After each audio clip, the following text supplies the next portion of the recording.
मैं हूं माजिद अली शाह और आप देख रहे हैं फिल्मी शिल्मी। डायरेक्टर सैयद नूर के बारे में अक्सर ये कहा जाता है कि वो ठेका सिस्टम पर फिल्में बनाते हैं, जिसकी वजह से प्रोड्यूसर्स को करोड़ों का नुकसान होता है। लेकिन बहुत से प्रोड्यूसर ऐसे हैं जिनको करोड़ों का फायदा भी पहुंचा। जैसे चूड़ियां की मिसाल हमारे सामने है। चूड़ियां 25 लाख के बजट से बनी थी और चूड़ियां ने 35 करोड़ के करीब बिजनेस किया। इसी तरह सैयद नूर की फिल्म डाकू रानी ने भी बहुत शानदार बिजनेस किया और फिर मजाजर ने भी बहुत शानदार बिजनेस किया। लेकिन इन कामयाब फिल्मों के अलावा बहुत सी ऐसी फिल्में हैं जो सैयद नूर ने ठेका सिस्टम पर बनाई और वो तमाम की तमाम फिल्में जो हैं वो फ्लॉप हैं।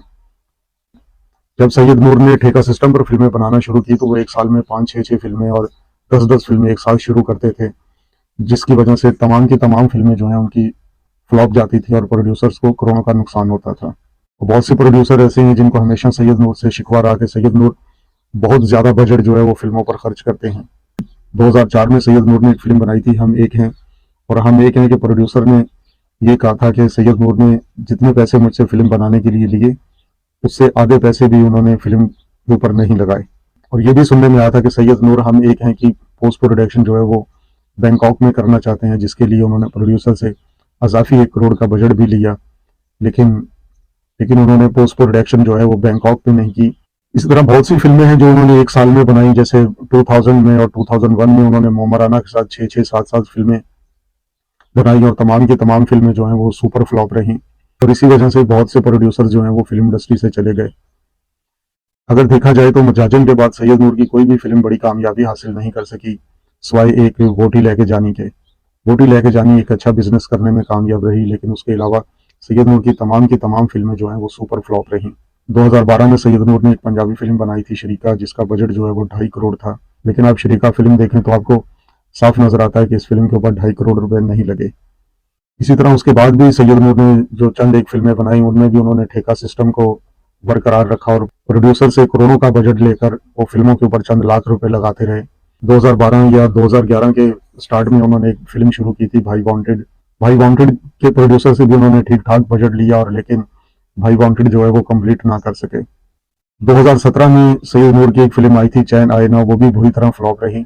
चैन आईना के प्रोड्यूसर जो है वो अमेरिका से आए थे और वो पाकिस्तान में फिल्में प्रोड्यूस करने का इरादा रखते थे। चैन आईना के प्रोड्यूसर से सैयद नूर ने 7-8 करोड़ रुपए लिए, और लेकिन फिल्म के ऊपर उन्होंने सिर्फ 1.5 करोड़ रुपया खर्च किया।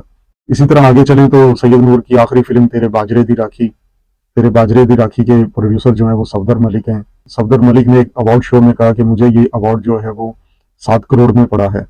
यानी कि सफदर मलिक ने सैयद नूर को तेरे बाजरे दी राखी बनाने के लिए 7 करोड़ रुपए का बजट दिया। अगर तेरे बाजरे दी राखी को देखें तो उसके ऊपर 1 करोड़ से भी कम बजट लगाया गया है। 7 करोड़ के बजट में तो पाकिस्तान में एक बहुत ही अच्छी फिल्म बन सकती है, जिसकी मिसाल हमारे सामने है भुल्ला। भुल्ला 5 करोड़ के बजट में बनाई गई एक फिल्म है। हालांकि भुल्ला के अंदर 1 करोड़ मुआवजा जो है वो सिर्फ शान का है और बाकी 4 करोड़ जो है वो फिल्म पे लगाए गए। भुल्ला के स्क्रिप्ट के अंदर कमजोरियां हैं, लेकिन उसके बावजूद भी जो उन्होंने वीएफएक्स यूज किए या सिनेमाटोग्राफी है, लोकेशन है, अदाकार हैं, प्रोडक्शन है, अगर उनके पास स्क्रिप्ट अच्छा होता तो वो इससे भी ज्यादा अच्छी फिल्म जो है वो बना सकते थे 5 करोड़ के बजट में। सैयद नूर ने तेरे बाजरे दी राखी के लिए 7 करोड़ का बजट लिया और प्रोड्यूसर को 1 करोड़ की फिल्म बना के दी, और वो भी बुरी तरह फ्लॉप रही। सफदर मलिक एक सीनियर प्रोड्यूसर हैं और उन्होंने जदीद दौर के तकाजों को सामने रखते हुए सैयद नूर को 7 करोड़ रुपए का बजट दिया। सैयद नूर ने फिल्म के ऊपर 1 करोड़ का बजट खर्च किया और बाकी 6 करोड़ कहाँ गए किसी को इस बारे में कुछ पता नहीं है। सैयद नूर के पास जब 7 करोड़ का बजट आया तो वो उनको चाहिए था कि वो एक शाहकार फिल्म तख्लीक करते। वैसे तो सैयद नूर अक्सर कहते हैं कि हमारे पास बजट नहीं है, हम इसलिए अच्छी फिल्में नहीं बना पाते, लेकिन जब उनके पास 7 करोड़ का बजट आया तो उन्होंने 7 करोड़ में से 1 करोड़ रुपया फिल्म के ऊपर लगाया। अभी भी सैयद नूर ने बहुत सारी फिल्में शुरू कर रखी हैं, जिनमें लश्कारा सिंह इन लाहौर और जन्नत और इस तरह की 1-2 और फिल्में हैं। अभी वो चूड़ियां 2 भी प्लान कर रहे हैं। तो उम्मीद है कि सैयद नूर जो है वो कोई अच्छी फिल्म देने में कामयाब हों। सैयद नूर के बारे में जो ये कहा जाता है कि सैयद नूर की वजह से बहुत से प्रोड्यूसर जो है वो फिल्म इंडस्ट्री छोड़कर चले गए। तो प्रोड्यूसर फिल्म इंडस्ट्री क्यों छोड़कर चले गए? अगर सैयद नूर उनके म्यार के मुताबिक काम नहीं कर रहे तो वो किसी और डायरेक्टर को भी तो हायर कर सकते हैं। और भी बहुत से डायरेक्टर हैं। प्रोड्यूसर जो है वो नए डायरेक्टर्स के ऊपर भी रिस्क ले सकता है।